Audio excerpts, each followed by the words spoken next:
సంక్రాంతికి వస్తున్న మూవీ గురించి చెప్పాలంటే మూవీ అయితే ఏకదం ఉంది భయ్య. అసలు నాన్ స్టాప్ కామెడీ, స్టార్టింగ్ నుండి ఎండింగ్ వరకు కామెడీతో అస్సలు తగ్గేదేలే అన్నాడు డైరెక్టర్ అనిల్ రావుపూడి. ఇక ఈ మూవీలో ప్లస్లు మైనస్ల గురించి డీటెయిల్గా మాట్లాడుకునే ముందు ఒక చిన్న రిక్వెస్ట్ భయ్య. ఈ వీడియో చూస్తున్న వాళ్ళందరూ వీడియోని తప్పకుండా లైక్ చేసి నా ఛానల్ని సబ్స్క్రైబ్ చేసుకోండి. సో ఇక టాపిక్లోకి వెళ్దాం. ముందుగా ప్లస్ పాయింట్స్ గురించి డిస్కస్ చేద్దాం. ఈ మూవీలో ఫస్ట్ వచ్చేసి మెయిన్ హైలైట్ హీరో వెంకటేష్ గారు. తను ఈ సినిమాలో చేసిన కామెడీ అంతా ఇంతా కాదు. ఇంత ఏజ్లో కూడా అద్భుతమైన ఎక్స్ప్రెషన్స్తో కామెడీని పండించారు విక్టరీ వెంకటేష్ గారు. ఒక రకంగా సినిమాని తన భుజాల మీద నడిపించాడని చెప్పాలి. ఈ మూవీతో విక్టర్ వెంకటేష్ గారు మళ్ళీ మంచి ఫామ్లోకి వచ్చారు. ఇక ఈ మూవీకి సెకండ్ హైలైట్ వచ్చేసి ఇద్దరు హీరోయిన్స్. ఒకరేమో మీనాక్షి చౌదరి, మరొకరు ఐశ్వర్య రాజేష్.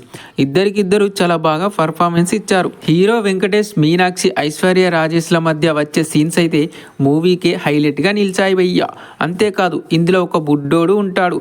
వాడు హీరో వాళ్ళ కొడుకు. వాడైతే సూపర్గా కామెడీ చేశాడు భయ్య.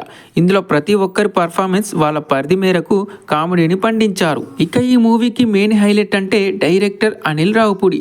వెంకటేష్ అనిల్ రావుపూడిలా హిట్ కాంబినేషన్ మరోసారి ముందుకొచ్చింది. అనుకున్నట్టుగానే హ్యాట్రిక్ హిట్తో దూసుకెళ్తున్నారు. అసలు ఏమన్నా ఉందా భయ్య కామెడీ? అంత కొత్తగా ఫ్రెష్గా ఉంది. థియేటర్ నుండి అందరూ కడుపుబ్బా నవ్వుతూ బయటికి రావడం పక్క. అలాగే ఈ మూవీకి సాంగ్స్ కూడా మెయిన్ పిల్లర్గా నిలిచాయి.